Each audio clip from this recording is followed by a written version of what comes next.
Hello and welcome back to the ILO's Future of Work podcast. I'm Sophie Fisher. There's a great deal of talk and some concern about the effect that generative AI will have on jobs. While it's clear that some new tasks and roles are being created, there are many predictions that jobs, and perhaps even entire skill sets, will become redundant or will even be destroyed. I have with me today two people who are extremely well qualified to throw light on this question. Janine Berg and Pawel Gimeric are two of the authors of a new ILO report, Generative AI and Jobs, a global analysis of potential effects on job quantity and job quality. They've been looking at the effects, as the report says, on both quantity and quality of employment. And welcome to you both, and thank you for joining us in the studio. Thank you for having us. Let me start by asking you a very basic question. Let's define what we're talking about when we're talking about generative AI. Pawel. Yeah, so when we're discussing generative AI, in big simplification is basically the latest family of the AI on the market, which is AI that is pre-trained on large quantities of data in forms of text, image, or video, increasingly, and which is able to reproduce this type of materials. So it's able to produce text or image, also video. And these materials it produces often cannot be really distinguished anymore from those produced by humans on the surface. And basically the launch of ChatGPT at the end of last year sort of brought it to the public. And many more people have been able to interact with this type of AI, which has been around earlier, but ChatGPT sort of let us all experiment what it's like to use it, at least in working with text on a daily basis. Yeah, so that's why there has been such a lot of discussion about it in the last 6 months. So let's move on to your report. And for me, the interesting thing about this is not only at job quantity, but at job quality too. So Janine, why don't you run us through the key findings? Okay, so basically we did an analysis to see what could be the potential impacts of generative AI on the world of work. And we did the analysis of occupations, so broad occupational categories, and within those occupations, tasks. So every day you go to work and you do lots of different functions in your day-to-day work, and these are tasks. So we looked at the task structure and the potential effects of the technology on automating tasks or how it could affect it. And the reason why we have this distinction between automation and augmentation is because certain tasks may be exposed. So it really depends on what tasks are in your job. If you have a lot of tasks that are highly exposed to this technology, then there's a good chance, or there's a possibility, that your job could then be automated. If you have some of your tasks that are exposed to the technology, then they may be automated, but you still have a lot of other things that you need to do every day. And so as a result, we say your job could be augmented because those functions might become automated through the technology, but you're still needed to do other tasks. Right, so the ones that you're describing as susceptible to automation, are you assuming that those jobs will be entirely redundant? We can't say, and it's certainly not going to be from one day to the next. And I think that that's something that's really important to take into consideration. It's not like a doomsday thing where the technology's out and the jobs are gone. Usually these processes take a long time to transition. And of course, a lot of companies might not adopt the technology or they don't adopt it in full.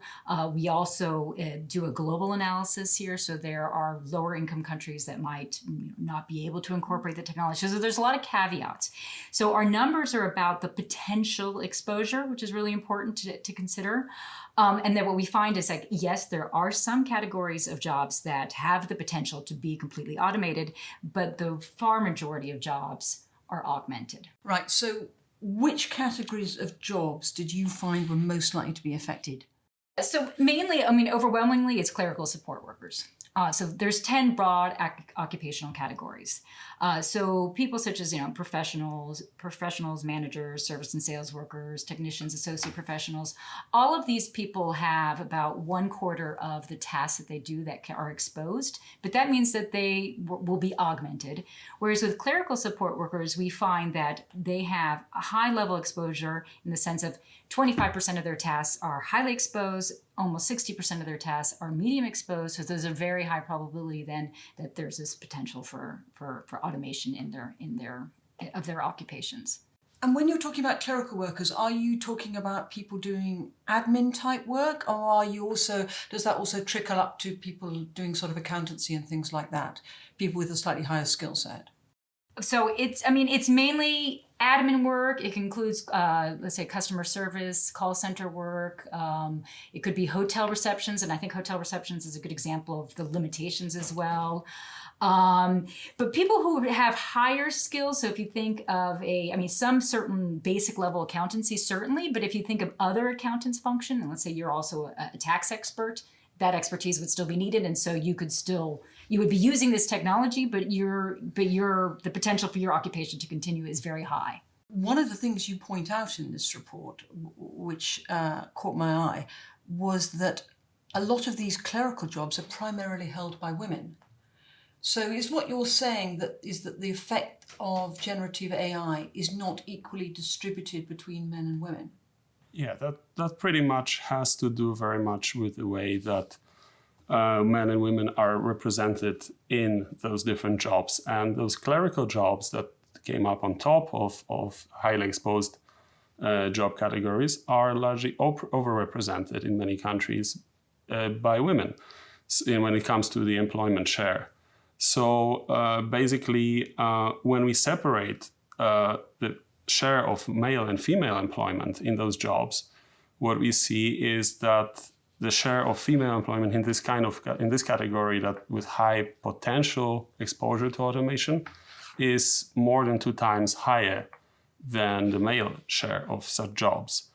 And that is particularly visible in high-income countries, where also more such jobs in general found. Because as you sort of go down the income bracket, there are fewer clerical jobs of this type in general within employment structures of countries. And we have to remember that these office jobs have been a significant source of employment for women in the typical process of development. Also, when countries increase their income, there is a certain segregation of jobs into which men and women tend to go. Typically, elementary jobs decrease, and then as men and women go into employment, many women choose to find jobs in these office jobs, and they often found good jobs. So what we also say in the report is that there is this risk that if this is the kind of jobs that could be affected, the effect could be disproportionately harmful for women. So what you're saying is that these jobs in some economies, they're sort of stepping stone jobs for women to get into the white collar workplace. And if you remove that stepping stone, it's going to make it much harder for this particular grouping to get into formal white collar work. Is that essentially it? I'm not sure if they're a stepping stone as such. I think they are jobs that simply exist in larger numbers. And especially in high-income countries, there are simply many people working in this type of jobs. And as a share of employment among men and women, there tend to be more women working in this type of jobs. But they are not necessarily a stepping stone. They are just jobs in their own right. And they have existed as in many cases, good jobs over a long time. Now, you've both alluded to the issue that the effect on different income level countries is different. Do you want to unpack that a little bit more? Yeah. So the reason why in our analysis we find that the greatest impact is in high income countries and then upper middle income countries, and it really goes down depending on the level of economic development.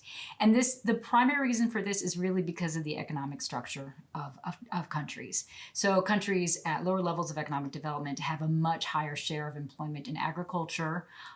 They also have many more people in physically, in jobs where you have to be physically present in transport, food vending, all of these occupations that would not be automated by this technology.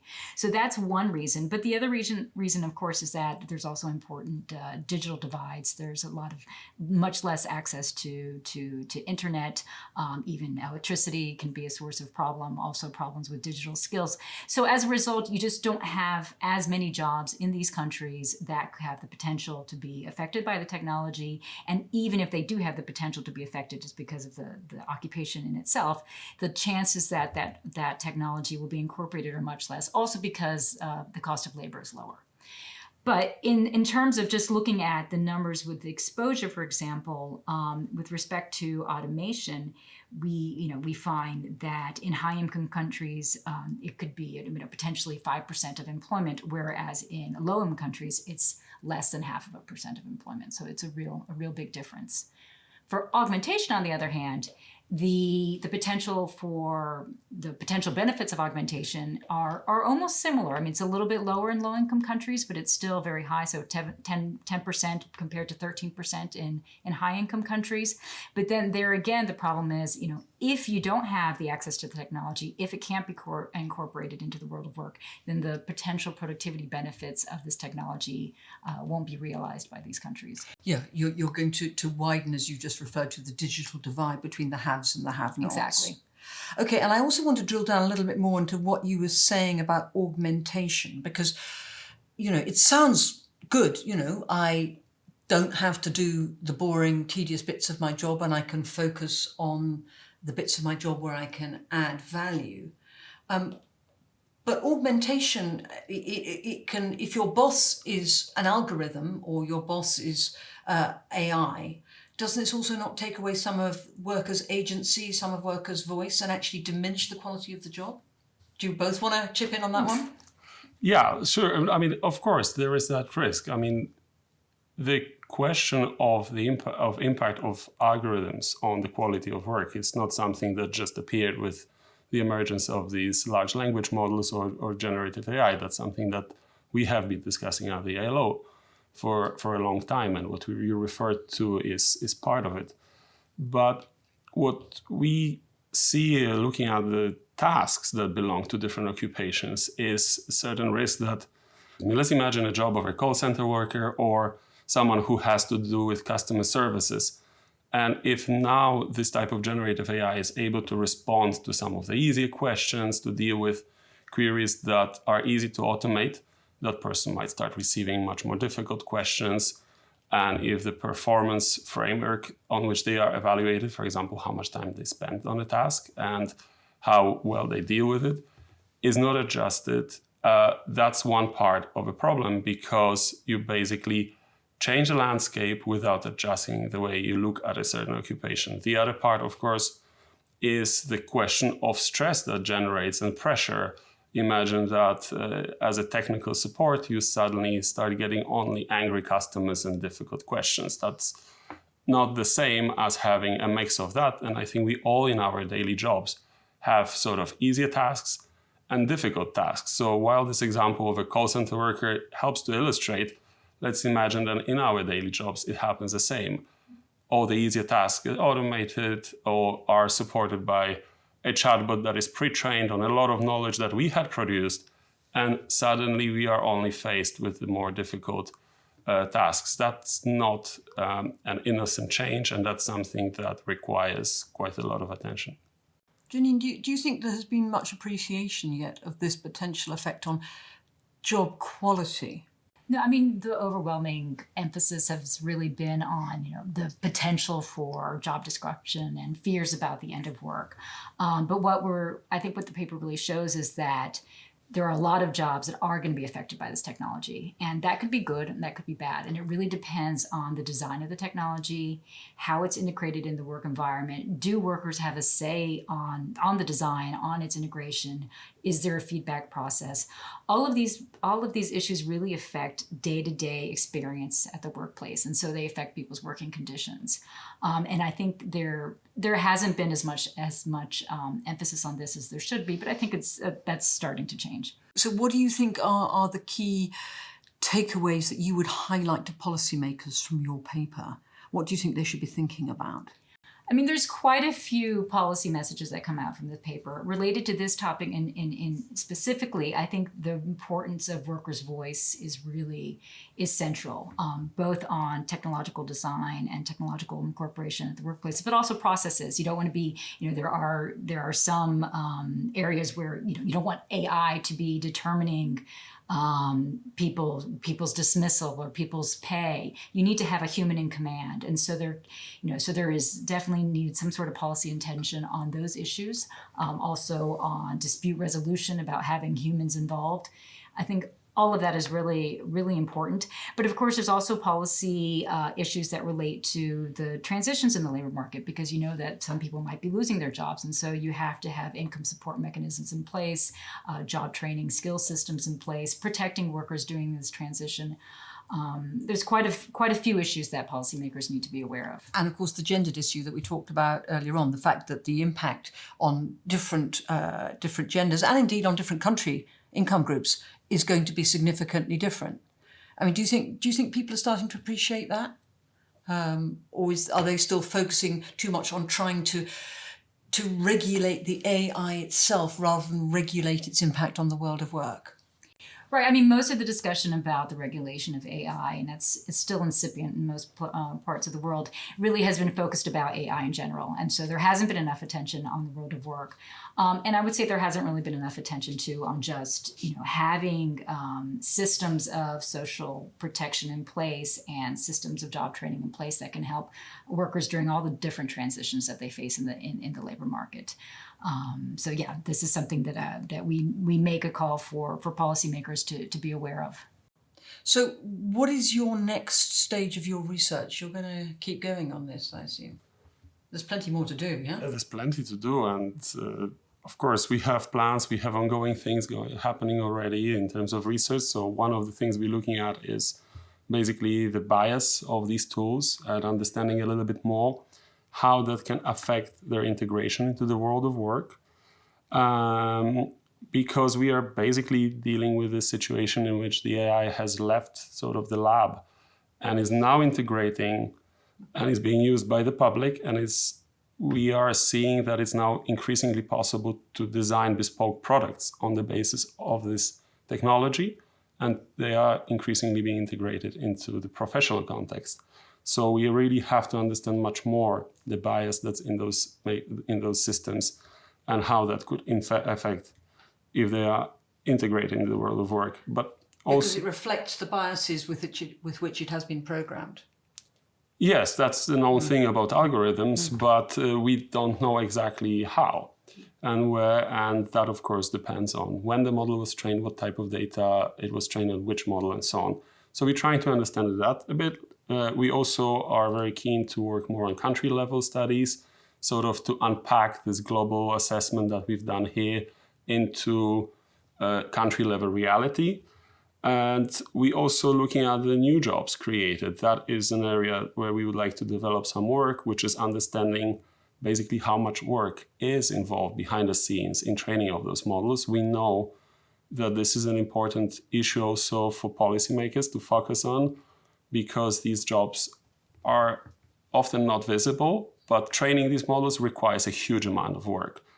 And another area that I think we should increasingly understand is the environmental impact of this technology. As demand for it grows, as it's being integrated into work, we can imagine that there is we know there's an environmental impact, but we don't really know how to calculate and assess it. And we should probably look at that. And of course, all this work fits into the broader effort of many other colleagues here at the ALO that look at regulations around AI and how that can impact its application in the world of work. And of course, what makes your task even more difficult is this is moving so fast.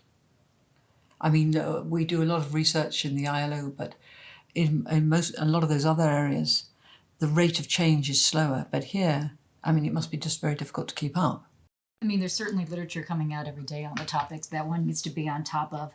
But I think as far as the broad changes, we are following kind of a line of history in the technological adoption at the workplace that I think continues. So it's new, but there is a lot you can learn from the past as well. I'm sure we will be returning to this topic because, as we've said, it is moving so fast and it is so interesting and potentially have such an enormous effect on the world of work. But unfortunately for this programme, that's all we've got time for. So thank you both very much to Janine and Pavel for joining us. If you want to know more about their report or its methodology and its background or the details of its findings, you will find it on the ILO's website, and I highly recommend you download it and read it because it's going to be important. So thanks to you, our listeners, again for your time and attention, and I hope you will join us again soon. But for now, goodbye.